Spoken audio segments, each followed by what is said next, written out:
At Eastbrook Memorial Hospital, they mocked the quiet black nurse for 3 months, until the day 10 black sedans rolled up in perfect formation, and a Korean crime lord walked through those doors asking for her by name. They had laughed at her silence, completely unaware that her restraint wasn't fear.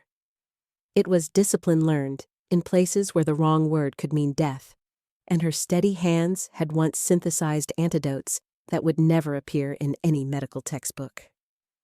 The laughter died the moment Chairman Kang Jin-woo's convoy trembled the hospital doors, and every doctor who had dismissed Nia Carter suddenly realized the mouse they'd been mocking was actually a ghost. The fluorescent lights of Eastbrook Memorial's emergency department buzzed with that bone-deep hum that only night shift workers truly understood. It was the kind of place where confidence mattered more than competence, where egos moved faster than gurneys, and where silence was treated like a character flaw. Nia Carter's silence unsettled people. She was 31, though the careful way she moved, deliberate, economical, measured, made her seem both older and somehow outside of time entirely. She didn't gossip at the nurses' station. She didn't laugh at crude jokes or join the speculation about which resident was sleeping with which attending. She kept her natural hair pulled back in a neat bun, her scrubs pressed, her ID badge facing forward. She did her job precisely, methodically, and without protest. To Dr. Evan Moore, the ER's golden boy with a spotless white coat and a temper sharpened by entitlement, Nia was an embarrassment. "She moves like she's scared of the floor," he sneered one afternoon, watching her chart vitals with that maddening, deliberate calm. His voice carried across the station, meant to be heard. How did she even get licensed? The charge nurse, a woman who'd stopped learning the moment she got her certification, smirked into her coffee. Probably some diversity placement. Just don't let her do anything complicated. Nia heard them. She always heard them. Her hearing had been tuned in environments where the scrape of a boot on concrete could mean an ambush, where the click of a safety disengaging was the only warning you'd get. But she said nothing. She simply tightened her grip on the tablet, her knuckles briefly pressing white against her brown skin, then released. They mistook her restraint for weakness. They didn't know she had learned long ago that in certain rooms, with certain people, being overlooked was the only way to stay breathing. They didn't know that the stillness in her hands came from holding scalpels in basements where screaming would bring soldiers, not help. They didn't know that her quietness was tactical, chosen, honed like a blade. Nia worked the worst shifts without complaint. The Saturday graveyard, the holiday doubles, the chaotic Wednesday afternoons when the psych patients and the overdoses collided. She took the heaviest patient loads. She covered for co-workers who would never return the favor. She was never late, never sloppy, never confrontational, and never respected. When Dr. Moore dismissed her concern about an elderly diabetic patient showing signs of internal bleeding, waving her off with an annoyed flick of his wrist and a curt, "You're a nurse. Monitor, don't interpret," she stepped back. "Let him make the call." The patient coded 40 minutes later. The doctors blamed bad luck. Nia blamed herself for knowing better and staying quiet. She promised herself she wouldn't do that again. It happened during a storm. A luxury sedan had hydroplaned into a guardrail downtown, the kind of accident that turned expensive German engineering into twisted metal. The paramedics rolled in a middle-aged Korean man in a suit that probably cost more than Nia's monthly rent. Unconscious, bleeding internally, pulse unstable and thready. No ID, no wallet, no medical history in the system. Just a stone-faced bodyguard in a black suit who refused to leave his side and spoke in clipped, accented English that made the security guards nervous. Dr. Moore barely glanced at the patient before making his assessment. "Probably drunk. Happens with these types." He waved dismissively. Order imaging when CT frees up. We've got actual emergencies. Nia watched the patient's breathing pattern. Shallow, irregular, with that telltale pause that most nurses wouldn't catch. She noted his skin tone, the slight grayish tint beneath the bronze. The almost imperceptible tremor in his left hand wasn't from cold or shock. She'd seen this before. Not here. Somewhere else. Somewhere she didn't talk about. "Doctor," she said quietly, her voice barely rising above the chaos of the ER. "He's showing signs of delayed hemorrhage. If we wait for CT..." Moore cut her off without looking up from his tablet. "Do not tell me how to do my job, Nurse Carter." The bodyguard's eyes flickered to her, just for a second, a recognition of something the doctors had missed. Minutes later, the patient's blood pressure plummeted. The monitor screamed. Chaos erupted. And Nia moved. Not frantically. Not with the panic that gripped the residents scrambling around the bed. She moved the way she'd moved in Johannesburg, in those underground clinics where hesitation meant death and precision meant survival. She stabilized the airway with hands that didn't shake. Adjusted the IV flow to compensate for pressure drop. Applied compression where others didn't even think to look. Her fingers finding the exact point of internal bleeding through nothing but touch and experience that couldn't be taught in nursing school. She called out instructions, calm, exact, undeniable, in a voice that suddenly carried authority no one had heard before. "Hang 2 units of ONEG, wide open. Get me an ultrasound probe, now. And somebody page surgery because he's bleeding into his abdomen, and if we don't move in the next 3 minutes, he dies on this table." The patient lived. Instead of gratitude, Nia got a write-up. "You acted beyond scope," Moore hissed afterward, his face flushed with humiliation that had nothing to do with patient care and everything to do with ego. "You made me look incompetent in front of the entire department." Her name was flagged. Her employment was suddenly fragile. The HR meeting was scheduled for Monday. But it was too late. Someone had noticed. 2 hours later, the hospital doors trembled, not with sirens, not with shouting, with engines. 1 black sedan became 3, then 6, then 10, rolling into the emergency parking lot in perfect formation, like a military convoy that had taken a wrong turn into civilian territory. Men in tailored suits stepped out in unison, earpieces glinting under the parking lot lights, hands clasped in front of them like ceremonial guards. The hospital security froze. The automatic doors kept opening and closing, confused by the number of bodies. The parking lot fell into a silence that felt dangerous. At the center of it all was a man with silver-threaded hair and eyes that had seen things that would break most people. Chairman Kang Jin-woo, head of one of the most powerful Korean syndicates operating across 3 continents. He walked inside as if the building, the city, perhaps the entire western seaboard, belonged to him. "Where is the nurse?" he asked calmly, his accent barely perceptible, his voice cutting through the stunned silence of the ER like a blade through silk. Dr. Moore puffed up, found his voice, and tried to reclaim authority.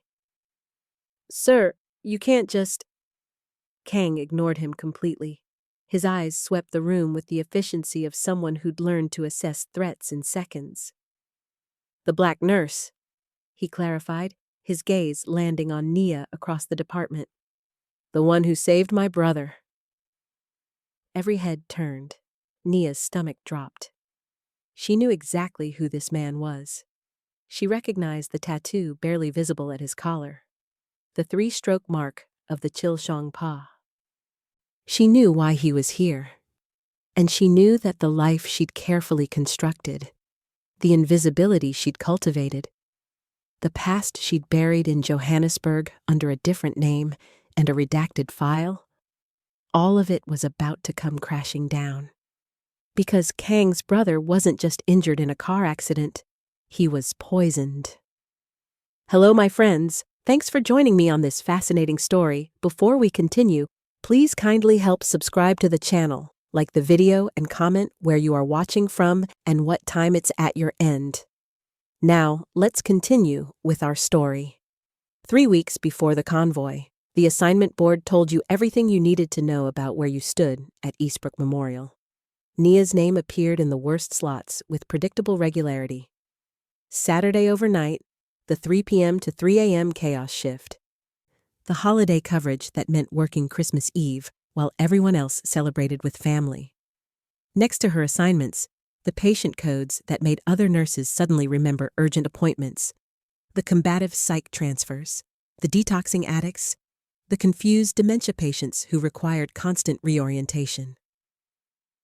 Carter, you're on overflow tonight, the charge nurse announced without looking up from her phone. We've got 3 beds in the hallway. 2 are yours. Hallway beds meant patients who didn't rate rooms. It meant no privacy, constant noise, and families who blamed you for circumstances you didn't control. Also, take Mr. Okonkwo in Bay 4. He's been asking for pain meds every 20 minutes. Translation: he's a problem. You deal with him. Nia nodded, collected her assignment sheet, and didn't bother mentioning that she'd worked a double the day before. Complaining was a luxury reserved for people who had social capital to spend.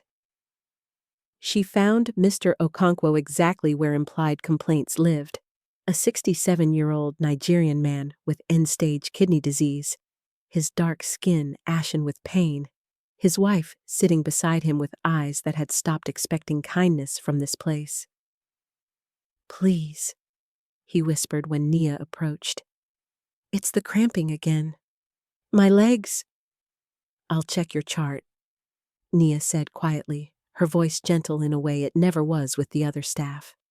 She reviewed his orders, saw the pain medication prescribed, saw the deliberate delays in administration, saw the notes, patient demanding, possible drug-seeking behavior.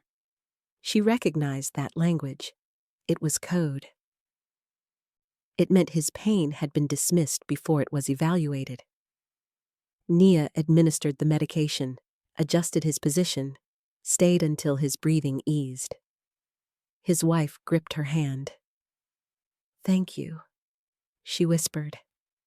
"The other nurses, they don't look at him." Nia knew. She'd been learning not to be looked at her entire life. Dr. Moore found her 2 hours into her shift, his tablet clutched like a weapon. "Carter, the diabetic in 7. Mrs. Patterson. She's complaining about abdominal pain." "I just assessed her 30 minutes ago," Nia said. "Her vitals are stable, but I noted tachycardia and—" "She's probably anxious," Moore interrupted, already walking away. "Give her something for nausea and discharge her. We need the bed." Nia hesitated. Mrs. Patterson's blood sugar had been erratic all evening, swinging between extremes that suggested something more than poor management. Her skin had that slight grayish tint. Her pulse was rapid, but weak. "Doctor, I think we should run a lactate level. She might be developing—" Moore stopped walking, turned. His expression shifted from dismissive to hostile. "Are you questioning my clinical judgment, Nurse Carter?" The corridor went quiet. Other staff members slowed their movements, attention suddenly focused. Nia felt the weight of every eye, every assumption, every prejudice that had followed her through these halls. She thought about Johannesburg, about the underground clinic where questioning a diagnosis didn't make you insubordinate. It made you a survivor. Where being right mattered more than being polite. But that was another life, another name. "No, doctor," she said quietly, lowering her gaze. "I'll prepare the discharge papers." She walked away, feeling the familiar burn of knowing better and staying silent. Johannesburg, 6 years ago. The memory came unbidden as she filed paperwork at 2 a.m., the hospital quiet, except for monitor beeps and distant groaning. She'd been younger then, working in a clinic that existed in the seams of the city, a place where bullet wounds didn't get reported and chemical burns came from substances that had no legal names. She'd learned toxicology from a former Russian military physician who'd taught her to recognize poisons by symptom patterns most doctors never encountered. "In hospital, you follow protocol," he'd said in his thick accent, his weathered hands steady as he worked. "Here, you follow instinct. Because protocol gets people killed when the person poisoning them reads the same books as you." She'd saved 17 lives in that clinic. She'd also watched 3 people die because she'd hesitated, second-guessed, waited for confirmation that never came. That's why she'd left. Why she'd taken a new position, a clean record, a quiet life in America, where the most dangerous thing she'd face was doctors' egos. She'd been wrong. The code alarm shattered the 4 a.m. silence. Bay 7, Mrs. Patterson. Nia ran, but she already knew. Had known since the moment Moore dismissed her concerns. The elderly woman was crashing, blood pressure plummeting, skin cold and clammy, pupils fixed. Diabetic ketoacidosis, advanced to the point of organ failure, the condition Nia had tried to flag 6 hours earlier. She worked the code alongside 3 other nurses and a sleepy resident who'd been paged from the call room. They pushed medications, shocked twice, compressed until sweat dripped from Nia's face. At 4:47 a.m., Mrs. Patterson was pronounced dead. The room emptied quickly. No one wanted to do the paperwork, face the family, acknowledge the failure. Nia stood alone beside the body, her hands still trembling with adrenaline, and made a promise to a woman who could no longer hear it.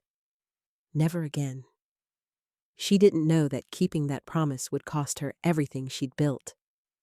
She didn't know that in 3 weeks, a man in an expensive suit would crash his car, and her past would walk through those hospital doors wearing a tailored jacket and the mark of the Chilsongpa. She only knew that staying quiet had just killed someone.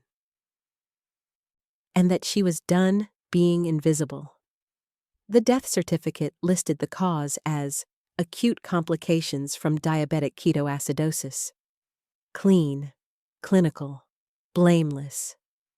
Dr. Moore signed it without hesitation, his pen moving with the practiced efficiency of someone who'd learned to document failure as inevitability.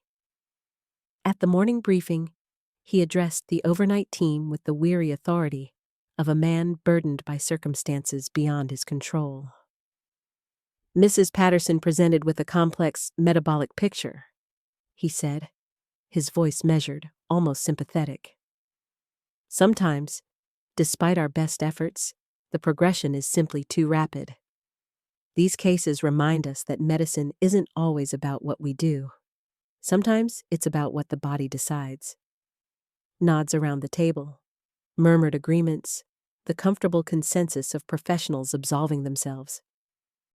"Bad luck," the night shift attending added, closing his laptop. She was probably in crisis before she even came in. No one mentioned Nia's assessment.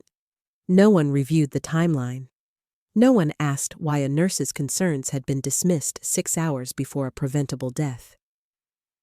Nia sat in the back of the conference room, her hands folded in her lap, her face carefully neutral. She'd learned long ago that anger was a luxury she couldn't afford, that righteous indignation marked you as difficult, emotional, unable to handle the realities of medicine. So she said nothing, but inside, something was changing, calcifying, hardening into resolve. She spent her break in the hospital chapel, not because she was religious, but because it was the only place where silence felt intentional rather than tactical. The room was empty, dim, smelling faintly of furniture polish and old hymnals.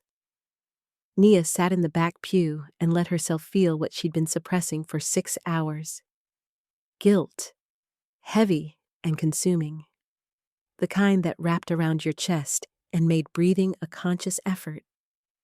Mrs. Patterson had died because Nia had chosen safety over truth, had chosen her job over her instinct, had let fear dictate her actions in a moment when courage might have mattered. Just like Johannesburg. The memory surfaced unbidden. A young woman brought to the underground clinic, poisoned by a substance Nia had recognized immediately. But the men who'd brought her had been armed, watchful, dangerous, and Nia had hesitated, calculated risk, waited too long to push the antidote. By the time she'd acted, it was too late. She'd left South Africa 3 months later, carrying that death like a stone in her chest. She'd promised herself that in America, in a legitimate hospital with protocols and oversight, she'd never have to make those calculations again. But she was still making them. Still choosing invisibility over intervention. Still letting people die because speaking up required a kind of courage that her survival instincts had trained out of her. What has silence cost you? She asked herself, staring at the chapel's plain wooden cross. Everything. Her voice, her expertise, her sense of purpose. The person she'd been before fear taught her to be small. What will speaking up cost you? Maybe her job, probably her safety. Certainly the carefully constructed anonymity that kept her past buried and her present manageable. But what was the alternative? More Mrs. Pattersons? More deaths she could have prevented if she'd just been willing to risk something other than a patient's life? Outside, the weather was changing. Dark clouds massed over Seattle, turning the afternoon prematurely dim. The kind of storm that rolled in from the Pacific with biblical intensity. All thunder and sideways rain and wind that made the hospital windows shudder in their frames. Nia watched it build as she returned to the ER, the pressure dropping in a way that made her old injuries ache, the bullet wound in her left shoulder, the knife scar along her ribs, the fractured orbital bone that still clicked when she clenched her jaw. The weather was a memory, and memory was a warning. She was checking inventory in the supply room when the radio crackled. Eastbrook Memorial, this is Medic 7, coming in hot with a Priority 1 trauma. The charge nurse grabbed the handset. Copy, Medic 7. What have you got? Static. Rain noise. Then the paramedic's voice, professional but tight with urgency. High-speed MVA, single vehicle, rolled multiple times. The driver is a male, approximately 45 to 50, unconscious, GCS of 8. Significant blood loss, suspected internal injuries. The vehicle is a late-model Mercedes S-Class, heavy damage. ETA? 4 minutes, and dispatch, there's something else. The vehicle had diplomatic plates, and there's a passenger who's insisting on riding in. Security escort, says he's not leaving the patient. The charge nurse frowned. That's not protocol? I'm aware, but this guy isn't taking no for an answer. Just giving you a heads up. We're pulling in now. The radio went dead. Nia felt something shift in her chest, that old instinct from Johannesburg, the one that recognized danger before her conscious mind could name it. Luxury vehicle? Diplomatic connections? A bodyguard who wouldn't leave the patient's side. She'd treated people like this before. In clinics where questions weren't asked and injuries weren't reported. Where the wounded arrived with armed escorts and left before their names could be recorded. Dr. Moore was already moving toward the trauma bay, his expression eager. Big cases meant visibility, meant the kind of dramatic interventions that looked good on performance reviews. Nia followed at a distance, her hands steady, her mind already running through differential diagnoses that had nothing to do with car accidents. Through the windows, she could see the storm breaking, rain hammering the parking lot in sheets, lightning fracturing the dark sky. And somewhere in that deluge, sirens were getting closer. She didn't know yet that the man on that gurney would change everything. that his blood would carry secrets her training had taught her to recognize. That saving him would mean choosing, finally and irrevocably, between the life she'd built and the person she used to be. She only knew that this time, when the moment came, she wouldn't hesitate, whatever it cost her. Never again. The ambulance bay doors exploded open with a blast of wind and rain.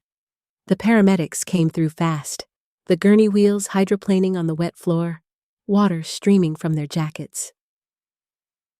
Between them lay a man in a suit that still looked expensive despite being soaked in blood and rain. Charcoal gray, probably Italian, the kind of tailoring that cost more than most people's monthly rent. But it was the other man who made everyone stop moving. He came through the doors like he owned them, 6 feet of controlled violence in a black suit that hadn't been touched by the accident. No injuries, no hesitation. His hand stayed near his hip in a way that made hospital security reach for radios they suddenly remembered didn't connect to police. "He stays with me," the bodyguard said. Not a request. A statement of fact delivered in accented English that had been sharpened somewhere far from Seattle. "Sir, you can't," the security guard began. The bodyguard's eyes cut to him, said nothing. "I didn't need to." The security guard stepped back. Dr. Moore appeared in the trauma bay, snapping on gloves with practiced efficiency. He loved moments like this. The drama, the urgency, the chance to perform medicine like it was theater. "What do we have?" he asked, not looking at the paramedics, already assessing the patient with the kind of quick visual scan that suggested confidence, but often missed details. "Male, mid-40s, high-speed MVA with rollover," the lead paramedic reported, continuing compressions as they transferred to the hospital gurney. "GCS was 8 in the field, dropped to 6 en route. Significant blunt force trauma to the chest and abdomen. BP's been unstable, started at 90/60, now at 85/55. Heart rate 120. Moore moved to the patient's side, his examination cursory. He lifted an eyelid, checked pupil response, palpated the abdomen briefly. "Likely internal bleeding from the crash," he announced. "Get him typed and crossed for 4 units. We'll need a CT when it's available, but he's stable enough to wait. Start fluids, monitor vitals. Probably drunk. These luxury car guys always think they're invincible." He said it loud enough for the bodyguard to hear. A small assertion of authority in a room where his authority suddenly felt tenuous. Nia stood at the periphery, her hands already moving through the motions, prepping IV lines, organizing the trauma cart, doing the invisible work that kept emergency medicine functioning. But her eyes never left the patient. Something was wrong. Not wrong in the way Moore had assessed. The obvious trauma. The expected injuries from a high-speed crash. Wrong in a way that made the hair on the back of her neck stand up. The patient's breathing pattern was off. Shallow, yes, but also irregular in a way that suggested neurological involvement rather than mechanical injury. His skin tone, beneath the pallor of shock, had a grayish tint that didn't match blood loss. And his left hand, lying limp at his side, had a fine tremor that wasn't from cold or pain. She'd seen this before. Not in a car accident. In Johannesburg. In a clinic where a man had been brought in with accidental chemical exposure that had been anything but accidental. "Doctor?" Nia said quietly, moving closer. "His respiratory pattern is compromised from the trauma," Moore interrupted without looking at her. "Thank you, Nurse Carter. Please draw the labs." "I understand, but he's also showing signs of—" Moore turned then, his expression shifting from dismissive to hostile in the span of a heartbeat. "Nurse Carter." His voice carried across the trauma bay, sharp enough to cut through the background noise of monitors and rain. I am assessing this patient. You are assisting. Those roles are not interchangeable. Do you understand? Every person in the room stopped moving. The other nurses exchanged glances. The respiratory therapist suddenly found the ventilator settings fascinating. Nia felt the weight of it. The public humiliation, the deliberate diminishment, the unspoken message that her observations weren't just unwelcome, but inappropriate. The bodyguard's eyes flickered to her. Just for a second. A calculation happening behind those dark eyes. Yes, doctor, Nia said, her voice steady despite the adrenaline flooding her system. She stepped back, lowered her gaze, and became invisible again. But her hands were shaking. Not from fear. From recognition. From knowing what was about to happen. It took 7 minutes. The patient's blood pressure dropped first, plummeting from 85 to 60 in the span of 30 seconds. Then his oxygen saturation began to fall despite supplemental oxygen. His skin took on that distinctive grayish-blue tint that meant organs were shutting down. The monitor alarm shrieked. "He's crashing!" Someone shouted. Chaos erupted. Moore was shouting orders. Epinephrine, fluids, prepare for intubation. But his movements were frantic, uncertain.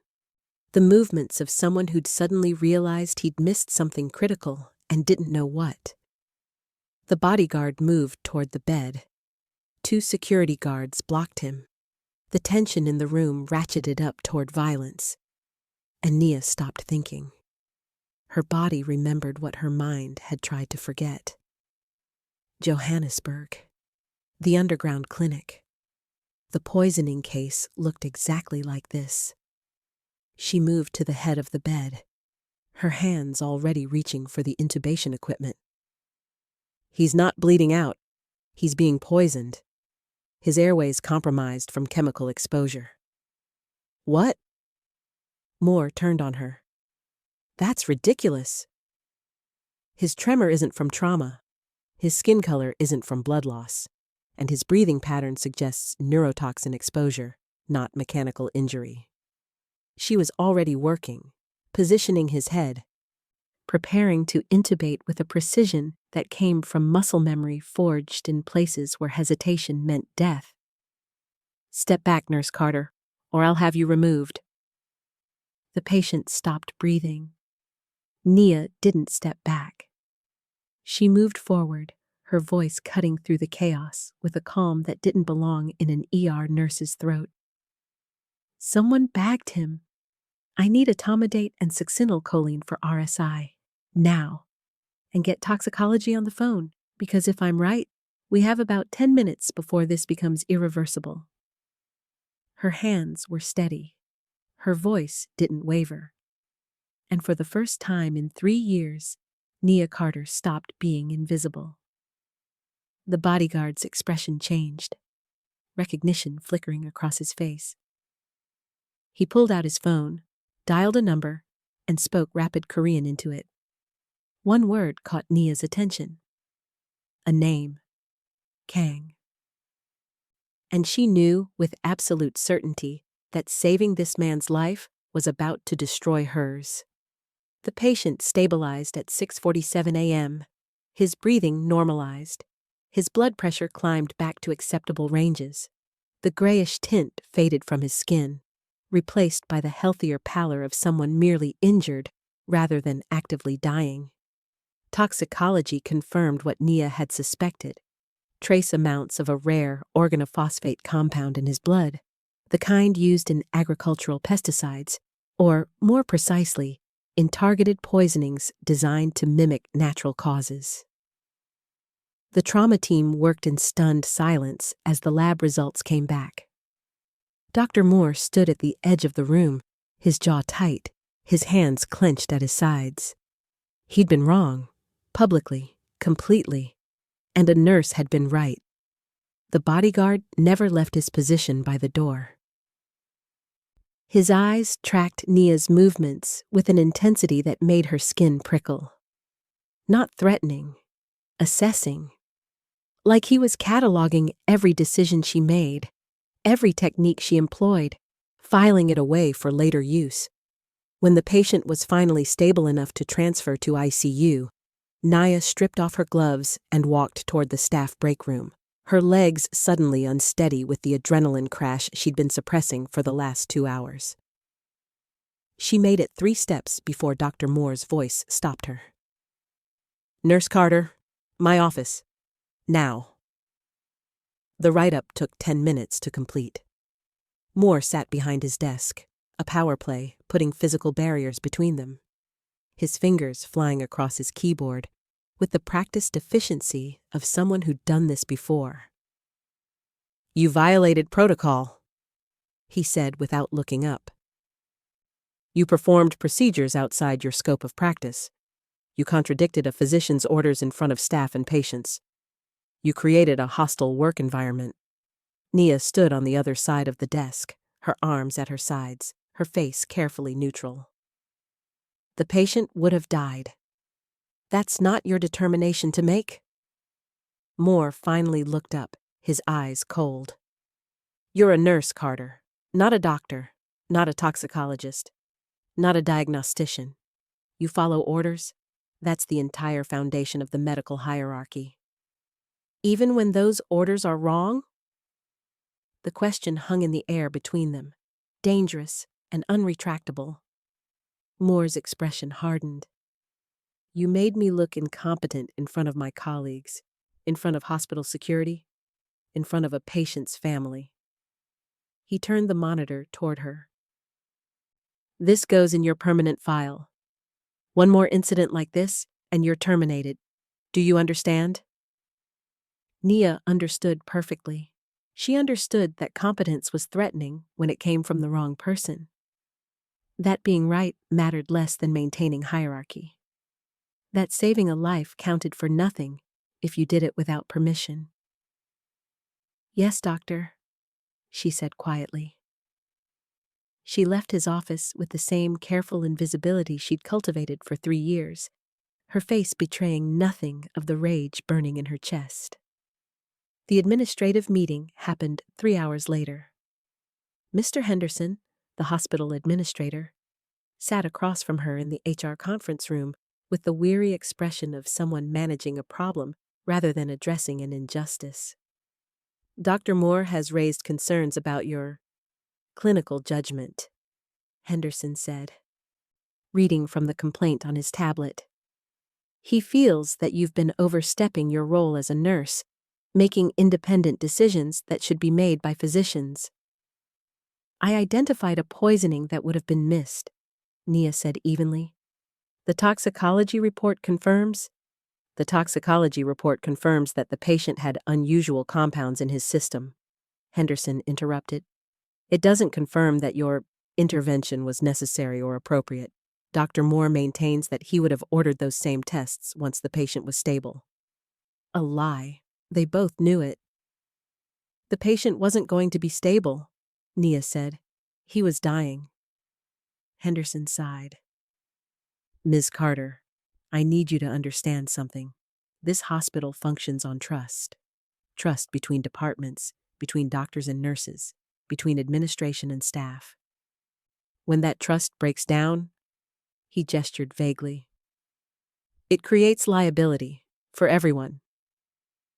So, I'm being disciplined for saving someone's life. You're being counseled about maintaining professional boundaries." Henderson's voice took on that careful HR cadence, every word selected to be legally defensible. "Your employment here is contingent on your ability to work within our established protocols. If you can't do that, we'll need to revisit whether this is the right environment for you." The message was clear: conform or leave. Nia had heard versions of this speech before. In Johannesburg, when she'd questioned why the clinic treated some patients, but turned others away. In Ohio, at the VA hospital, when she'd reported medication discrepancies that implicated a senior physician. Speaking up had never made things better. It had only made her easier to eliminate. She spent her lunch break in her car, parked in the far corner of the employee lot where no one would see her. Her hands trembled as she pulled up apartment listings on her phone, calculated how long she could survive on her savings, mentally mapped out the logistics of disappearing again. New city, new hospital, new name, if necessary. She was good at running. She'd had plenty of practice. Through the windshield, she watched the hospital, the building where she'd tried to build something stable, something safe, something that didn't require her to be anyone other than a competent nurse doing her job. But competence hadn't been enough. It never was. Her phone buzzed, a text from an unknown number. Status report? Is the patient stable? She deleted it without responding. Whoever was asking, whether it was the bodyguard or someone further up whatever chain of command that man belonged to, it didn't matter. By tomorrow, she'd be updating her resume. By next week, she'd be gone. Nia closed her eyes, let her head fall back against the headrest, and tried to remember why she'd thought America would be different. The sound started as a vibration she felt more than heard. Low, mechanical, growing steadily louder. She opened her eyes, frowned, and looked toward the hospital entrance. The parking lot was filled with vehicles, not ambulances, not delivery trucks, black sedans, expensive ones, rolling in with the synchronized precision of a military convoy. One became 3, then 6, then 10. Nia's stomach dropped.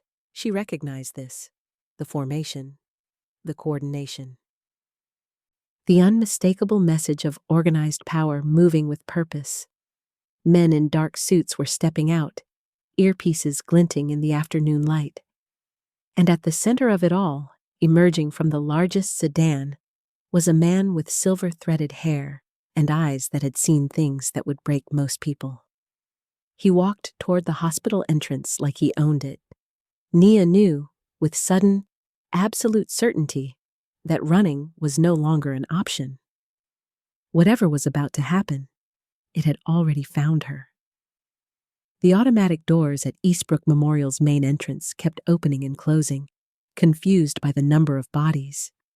Patients in the waiting room stopped mid-conversation. A child dropped his toy truck. The receptionist's hand froze over the phone, her greeting dying in her throat. The sedans weren't just expensive, they were identical.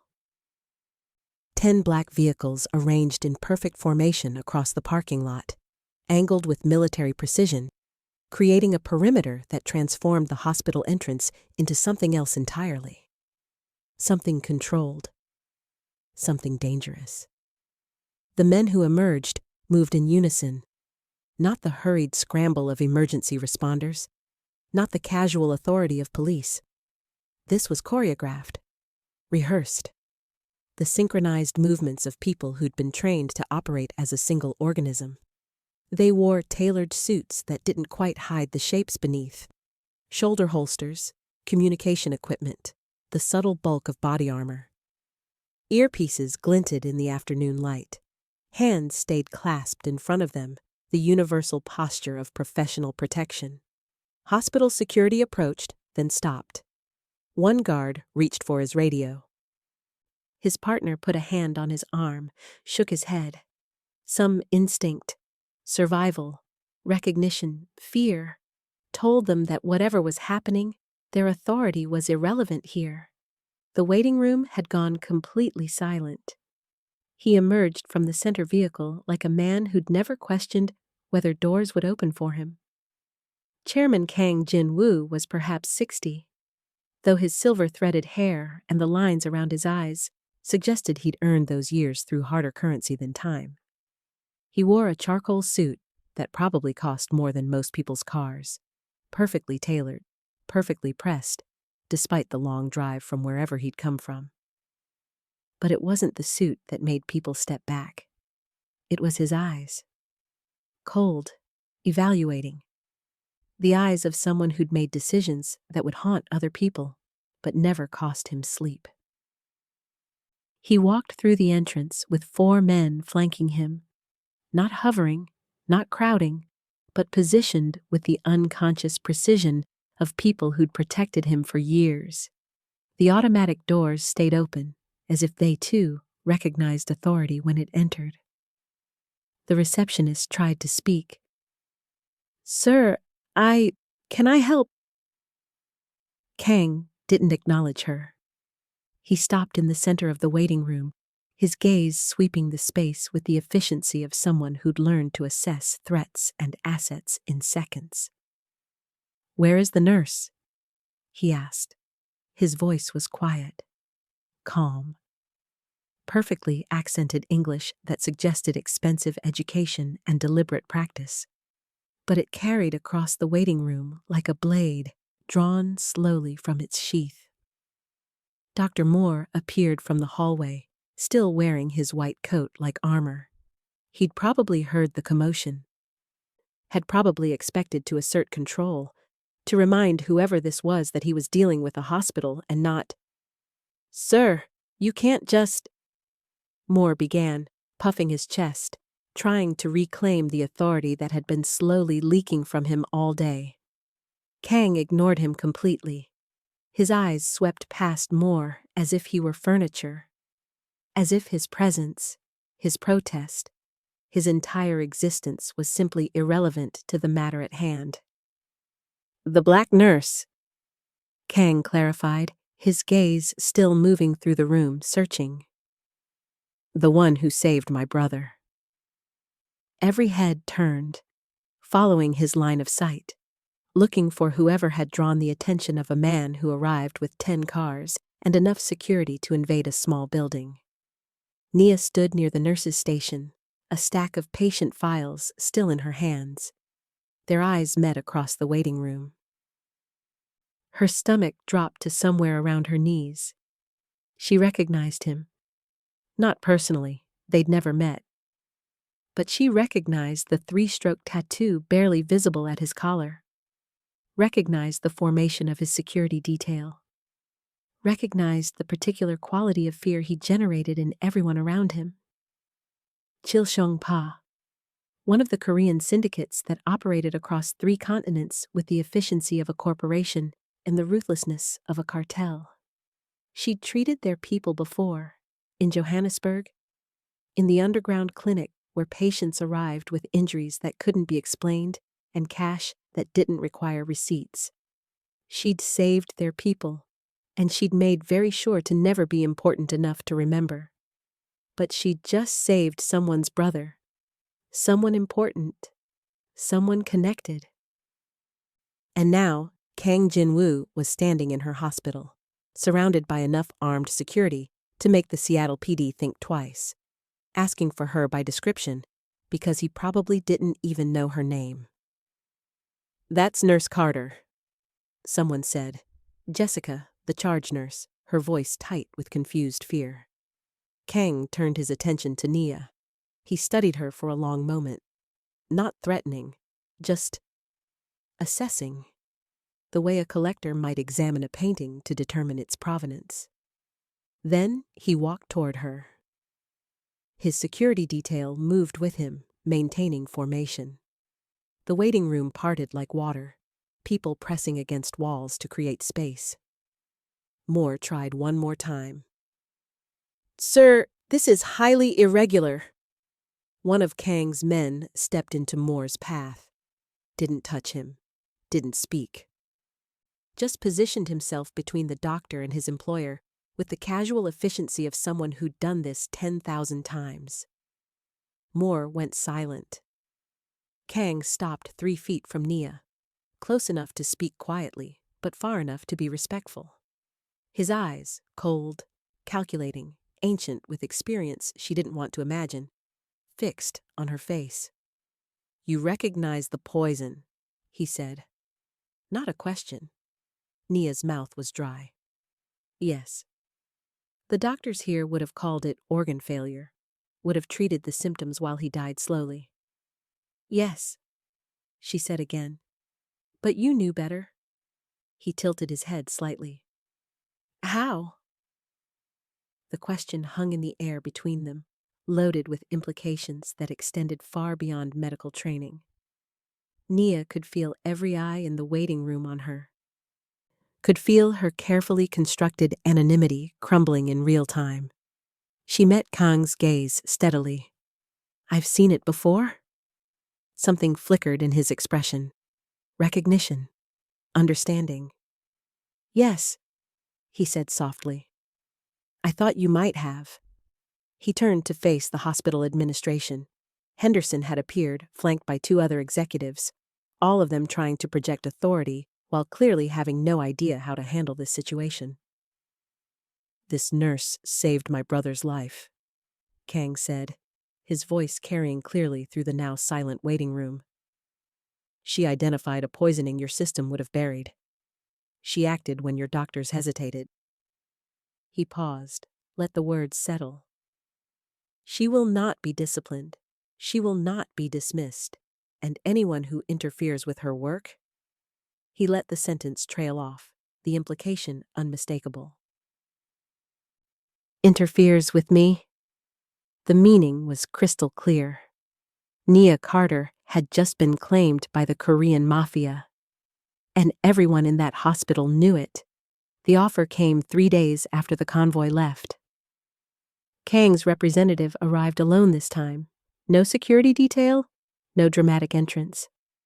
Just a woman in an elegant gray suit who sat across from Nia in a hospital conference room and slid a leather portfolio across the table. "Chairman Kang wants you to understand that you have options," she said, her English crisp and unaccented. "Your skills are rare, the kind of expertise that would be valued in our organization." Nia opened the portfolio. Inside was a contract. The salary made her current wages look like an insult. Benefits that included relocation assistance, housing, security. A signing bonus that would eliminate every financial worry she'd accumulated over 3 years of living paycheck to paycheck. "You would work privately," the woman continued, "treating individuals who require discretion. Your past would be protected. Your future would be secure." It was everything Nia had tried to build for herself. Safety, control, the ability to use her skills without constantly looking over her shoulder. All she had to do was disappear into another shadow. She thought about Johannesburg, about the underground clinic where she'd learned to treat bullet wounds and chemical burns without asking questions. Where competence had been valued, but identity had been erased. She'd spent years trying to escape that invisibility. "I'm grateful for the chairman's consideration," Nia said quietly, closing the portfolio. "But I have to decline."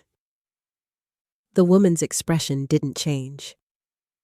"You understand what you're refusing? The protection we offer is substantial.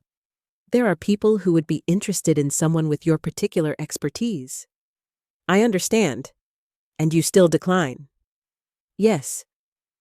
The woman studied her for a long moment, then nodded. She stood, collected the portfolio, and paused at the door. "The chairman said you would say no?" she said. "He wanted me to tell you that the offer remains open, should circumstances change." Then she was gone. Nia sat alone in the conference room, her hands steady on the table, and exhaled slowly. She'd chosen visibility. Again. Deliberately. And this time, she wouldn't apologize for it. The changes at Eastbrook Memorial happened quietly but decisively. Dr. Moore was transferred to a satellite clinic in Tacoma. A lateral move on paper, but everyone understood what it meant. The investigation into Mrs. Patterson's death had been reopened. His decisions were scrutinized. His authority permanently diminished. The write-up in Nia's file was expunged. Hospital administration issued new protocols about nurse assessment and physician collaboration. The language was careful, bureaucratic, designed to avoid admitting fault while preventing future incidents. But the real change happened in smaller moments. At the nurses' station, where conversations no longer stopped when Nia approached. In the trauma bay, where residents asked for her input rather than dismissing it. In the break room, where Jessica, the charge nurse who'd once mocked her, now defended her scheduling preferences. "Carter's on nights this week," Jessica said when a resident tried to reassign her. "That's her choice. Find someone else." The shift wasn't dramatic. There were no apologies, no grand gestures of reconciliation. But Nia no longer felt like she was moving through the hospital as a ghost. 1 month after the convoy, Nia stood at the nurse's station during a quiet Tuesday afternoon, charting vitals with the same methodical precision she'd always employed. A new resident approached, young, nervous, clutching a tablet like a shield. "Nurse Carter?" he asked hesitantly. "I have a patient in Bay 3 with unusual symptoms. Would you mind taking a look?" Nia looked up, met his eyes, saw genuine respect rather than grudging obligation. "Of course," she said. She followed him to the bay, her movements deliberate, economical, measured. The same way she'd always moved? But now, when doctors watched her work, they saw competence rather than timidity. When she spoke, her quiet voice carried authority earned through expertise rather than volume. She was still careful, still observant, still chose her words with precision, but her silence was no longer tactical. It was a choice, a tool, a form of power that didn't require validation from anyone. Outside, rain began to fall, the same Seattle drizzle that had been falling the day she'd saved Kang's brother. The same weather that had marked every turning point in her carefully constructed life. Nia finished her assessment, provided recommendations that the resident wrote down verbatim, and returned to the nurse's station. She sat down, picked up her tablet, continued her work. Around her, the emergency department hummed with its familiar chaos, monitors beeping, patients calling, staff moving with purposeful urgency. And in the center of it all, Nia Carter remained calm, respected, finally completely visible. Her silence was no longer a weakness, it was authority. Thanks so much, my dear friends, for enjoying this beautiful story till this end. If you've not subscribed, kindly subscribe now to be notified when we drop our next story. Also, like the video and comment where you are watching from and what time it's at your end. Thank you.